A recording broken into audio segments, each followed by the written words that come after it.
한 인간이 어떻게 생각하고 행동하는가 하는 것은 그 사람의 운명과 가치의 기준을 결정합니다. 우리가 온 우주와 인생의 깊은 차원을 알려면 겉으로 드러나는 현상과 그 깊은 곳에 있는 내용을 함께 알아야 합니다. 깊이 내재해 있는 사물의 속성에 대한 이해 없이 나타나는 현상만 안다면 그것은 얄팍한 지식에 불과합니다. 그 허무한 것을 헛되지 않은 것으로 여기는 지혜를 가져야 우리는 우주 삼라만상 그리고 자신에 대한 원리를 알 수 있습니다. 어리석은 사람은 헛된 것을 헛되지 않은 것으로 만들려고 몸부림칩니다. 세상에 나타나는 모든 것이 다 헛된 것이라는 것을 알고 우리가 여기서부터 출발해야 합니다. 전도서는 전도자 솔로몬의 인생 경험을 바탕으로 만들어진 지혜의 책입니다. 솔로몬은 지혜가 출중해서 한평생 지혜 가운데 살았습니다.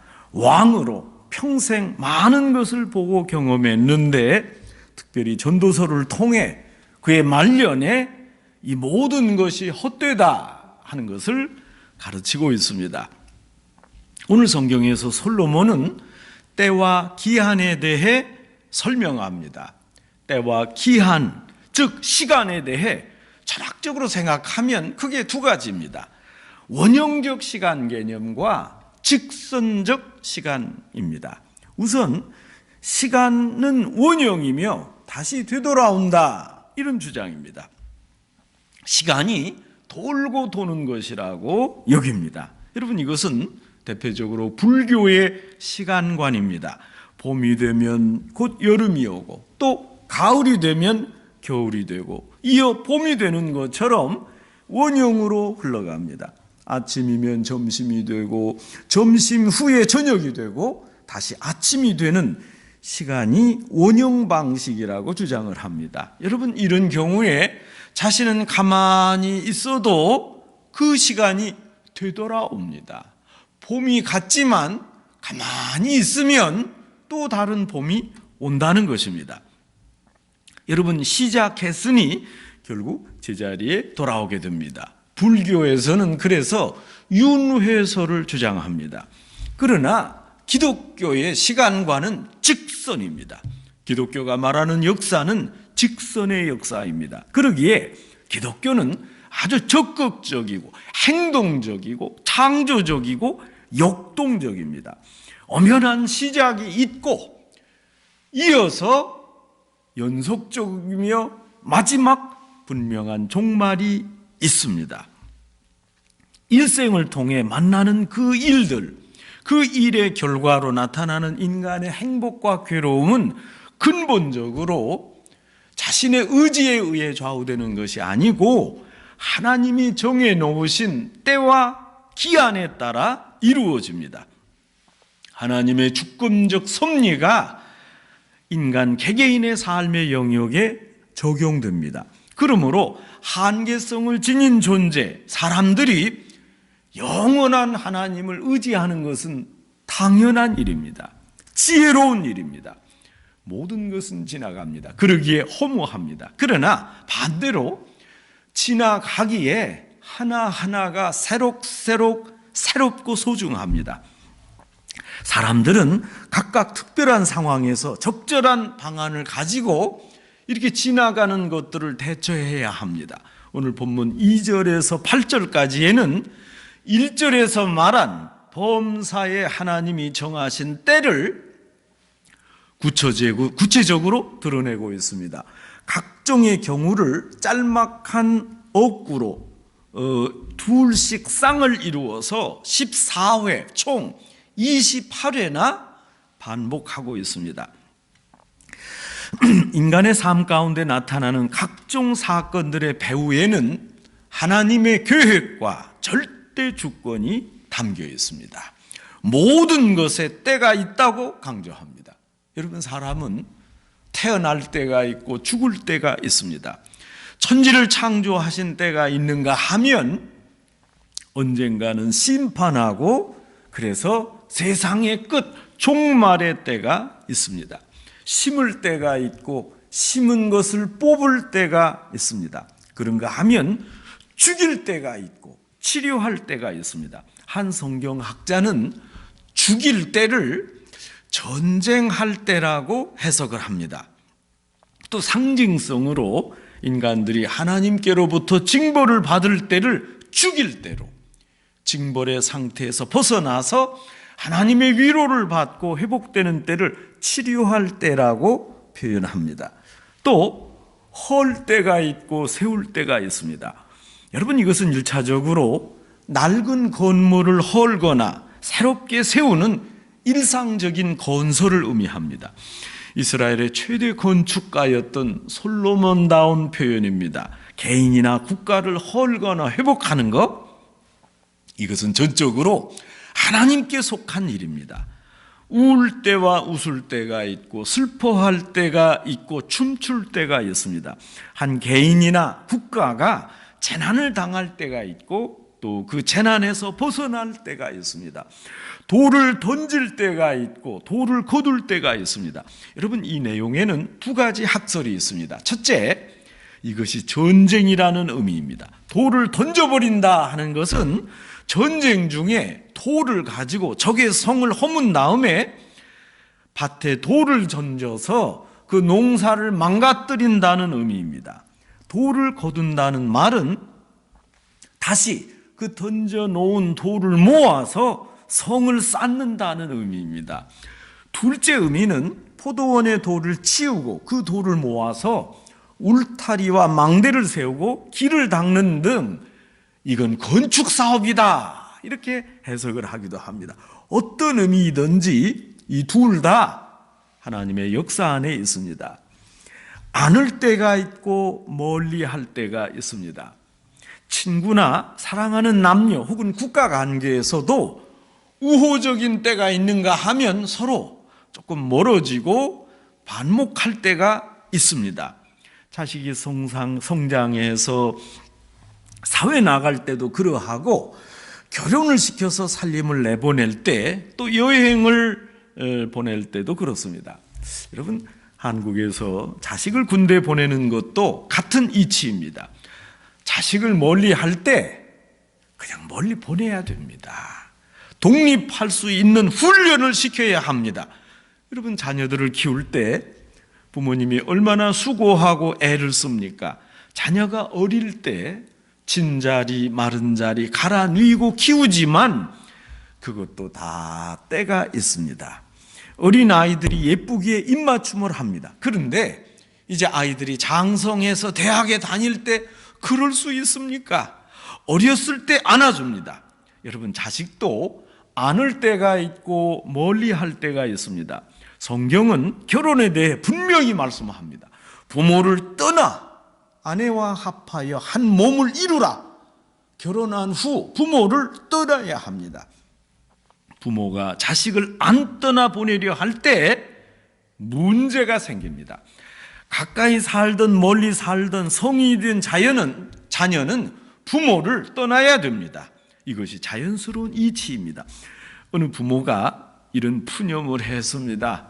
아이를 다 떠나보내고 나니 허무하다. 아니, 왜 허무합니까? 자녀가 크는 법인데. 한 시어머니 권사님이 외아들을 장가 보내고 아들 집 근처에서 살았습니다.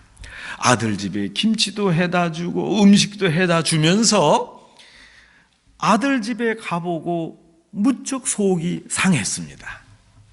한국은 온돌방이니까 침대 대신에 이불과 요를 많이 사용하지 않습니까?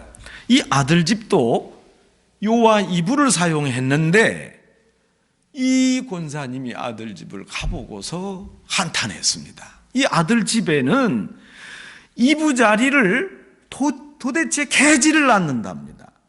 이부자리를 그냥 한번 깔아놓고 계속 밟고 다닌다는 겁니다.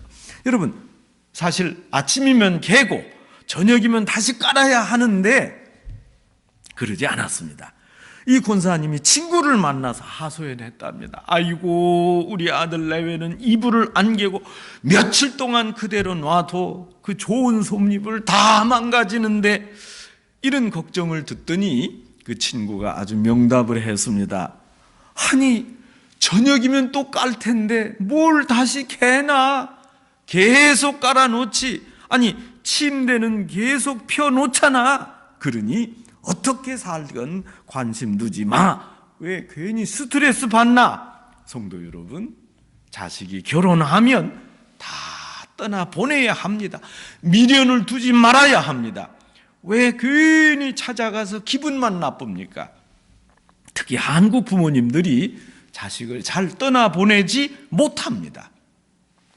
자식 떠나보내는 것은 사람보다 동물이 더 잘합니다. 동물들은 자식들이 조금 크면 다 내보냅니다. 여러분, 그것이 지혜입니다. 박절하게 내보내서 세상을 올바로 경험하게 합니다. 어떻게 내보낼 수 있습니까? 막내딸 시집 보내는 게 안쓰러워서 그러면 아버지가 시집으로 함께 가겠습니까? 자녀를 보낼 때 과감하게 보내야 합니다. 우리가 세상을 떠날 때도 미련 없이 떠나야 됩니다. 여러분, 아프십니까? 또 병원에서 오랫동안 주사를 맞고 계십니까? 그런 유서를 한번 쓰시면 어떻겠습니까? 나 이제 이 주사 바늘을 빼면 그대로 죽음이다. 그럴 때 주사 바늘을 빼라. 나는 미련 없이 세상을 떠나겠다. 여러분, 이것이 인생입니다. 여러분, 이렇게 할 수 없습니까? 자녀나 우리 인생이나 과감히 떠나야 됩니다.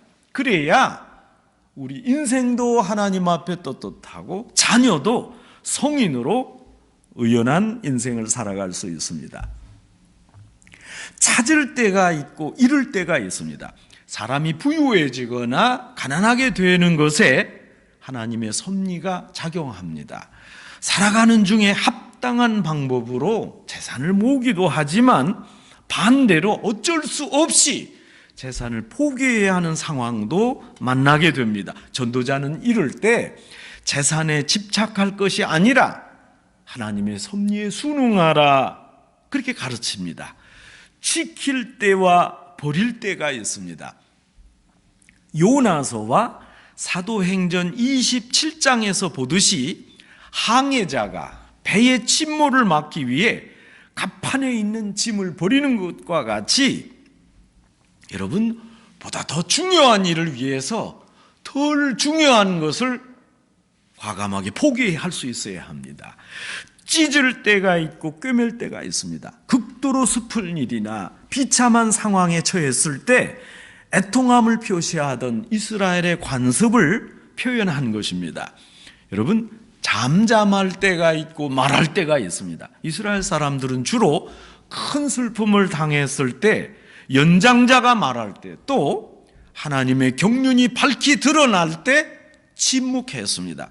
그런가 하면 죄를 꾸짖어 회개시킬 때, 고통받는 자를 위로할 때, 무죄한 자를 옹호할 때, 진리를 가르칠 때 분명하고 확실하게 말했습니다.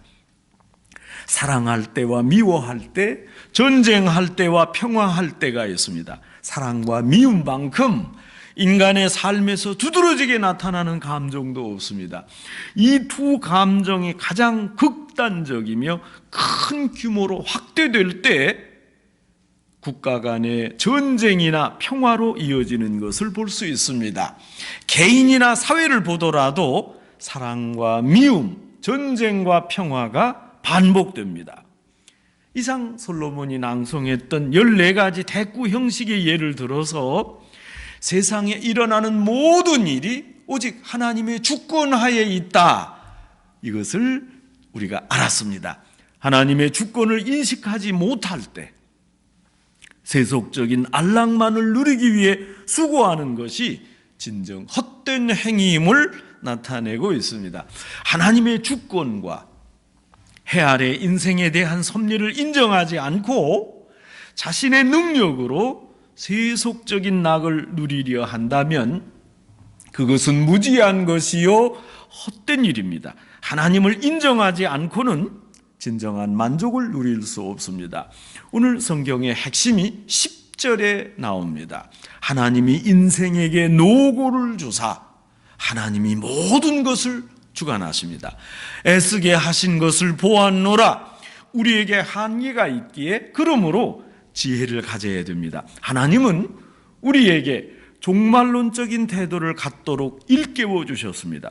하나님이 정하신 시간에 우리를 교훈하고 가르치십니다.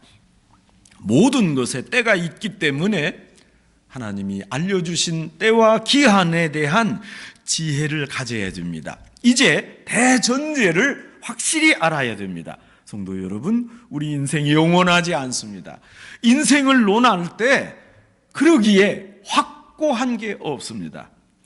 저는 이런 일들을 보고 놀랍니다. 한평생 그렇게 열심히 공부하고 깨달아서 학자가 되고 분명한 판단력과 비판력을 가지고 인류 사회에 이바지했습니다. 귀한 인생을 살았습니다. 그런데 이분이 나이가 들어 치매가 걸리고 멍청해지고 모든 방면에서 어려워지는 경우를 보게 됩니다. 위대한 물리학자 아이작 뉴턴은 왕성한 학구열로 많은 이론을 세웠지만 나이 들어 늙었을 때 모든 것을 다 잊어버렸습니다. 심지어 자기의 생일도 잊었습니다. 가끔 제자들이 찾아와서 저는 아무개입니다 해도 잘 자네가 누군가 하고 도리어 되물었습니다. 어느 날 한 제자가 이렇게 여쭈었습니다. 선생님, 그렇다면 지금 도대체 뭘 기억하고 있습니까? 다 잊어버리셨는데 뉴턴이 정색하고 대답했습니다. 내가 두 가지는 확실히 알고 있네. 하나는 내가 죄인이라는 사실이고 다른 하나는 예수님이 나의 구주가 된다는 사실이네. 성도 여러분, 내 이름과 생일마저 잃어버려도 됩니다. 가족을 잃어버려도 됩니다. 잊어버려도 됩니다. 그러나 여러분, 이 두 가지는 잊으면 안 됩니다. 내가 죄인이라는 사실, 예수님이 나의 구주가 된다는 사실, 여러분 이것을 기억해야 됩니다. 공부할 때 열심히 연구해서 아무리 많은 지식을 머리에 쌓아 놓았어도 언젠가 그 지식이 머리에서 빠져나가면, 세월이 지나서 아프게 되면 여러분 멍청해지는 것이 우리의 연약한 인생입니다. 도리가 없습니다. 모두 제한적입니다. 모든 것에 때가 있고 모든 것이 임시적입니다. 여러분, 이것이 당연한 라이프 프로세스입니다. 어디서 불어서 어디로 가고 있는지 모르지만 어쨌든 시간은 지금 일정 방향으로 지나가고 있습니다. 우리는 현재라는 시간을 살고 있습니다. 과거는 빨리 지나가고 미래는 점점 내게로 다가옵니다. 우리 인생이 오묘합니다. 모든 사건, 시간이 임시적입니다. 여러분, 좋은 옷을 입어봐도 일시적입니다. 좋은 순간도 순식간에 지나갑니다. 지나가는 과정 속에서 우리의 인생을 이해해야 합니다. 해 아래 새 것이 없습니다. 다 지나가고 있습니다. 하나님의 경륜 앞에 그러니 우리가 겸손해야 합니다. 조용히 기다리는 것, 그것이 우리가 해야 할 일입니다. 기다리는 마음이 곧 믿음입니다. 그러기에 우리는 지혜로워야 됩니다. 세상이 임시적이고 지나가지만 그러나 여기에 내가 할 일이 있습니다. 시간이 지나면서 늙어지고 연약해지고 돈도 없어지지만 결국 남는 것은 내 영혼의 성장입니다. 내 영적 존재는 더욱 윤택해집니다. 그러기에 여기에서 깊은 지혜를 갖게 됩니다. 하나님은 거기에 초점을 맞추시고 우리를 도와주십니다. 여러분, 식사할 때 보면 음식을 만드는데 얼마나 수고를 했습니까? 몇 시간 걸립니다. 그런데 정작 그 음식을 먹는데 몇 분 정도면 끝이 납니다.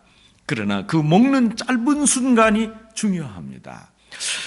아무래도 이 서양 사람들은 우리 한국 사람들과는 다른 음식 문화, 또 초대 문화를 가지고 있습니다.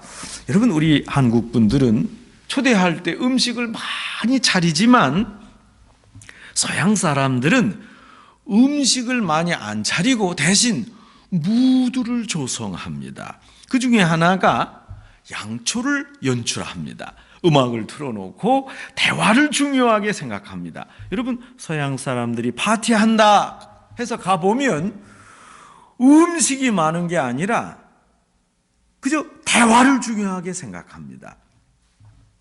제가 한번 미국에 처음 와서 파티에 초대를 받고 가서 음식을 많이 먹겠다, 또 노래를 시키면 어떡하나 노래를 준비하고 갔는데 음식도 없고 그 분위기를 주장하는 사람도 없습니다. 그저 앉아서 서로 잔소리하고 있었습니다. 여러분, 한국 사람들은 상다리가 부러지게 차려놓고 한다는 말은 음식을 별로 준비하지 못했습니다. 그저 맛이 없으니 입맛으로 드세요. 한국 사람들은 음식을 중히 여기지만 서양 사람들은 대화와 그 만남을, 분위기를 중요하게 여깁니다. 어쨌거나 음식을 만들고 차렸다가 없애고 잠깐 만나기 위해 분위기를 치장하고 준비하지만 잠깐 사용하는 것이니까 하지 말자 할 것입니까? 우리 음식 먹는데 조금밖에 시간이 안 걸리니까 그 오랜 시간 음식 준비하지 말자 그럴 것입니까? 어찌 보면 지나가는 순간이기에 더 소중합니다. 지나가는 일이기에 대충 하자 그럴 게 아닙니다. 모처럼 모신 손님이기에 짧은 시간이지만 정성을 다해 대접해야 합니다. 모든 것은 지나갑니다. 그야말로 인생 무상입니다. 세상 만사가 하나님 손에 의해 빚어지고 만들어집니다. 그러므로 계속적으로 인생은 새로운 의미를 갖습니다.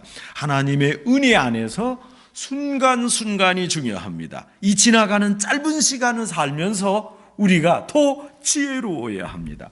인생을 살면서 우리가 해야 할 일이 있고 하나님이 하셔야 할 일이 있는데 여러분, 이것을 바로 깨닫고 그대로 이행해야 하겠습니다. 신학자 박스터가 말한 대로 His part and my part가 있습니다. 이것을 알고 실천해야 합니다. 하나님의 하실 일이 있고 우리가 해야 할 일이 있습니다. 우리가 씨를 뿌립니다. 김을 맵니다. 물도 줍니다. 여러분, 이것은 우리 일이지만 자라게 하시는 이는 하나님이십니다. 왜 비를 안 주시는 겁니까? 하나님 앞에 따질 수 없습니다. 때로 우리가 아플 때가 있습니다.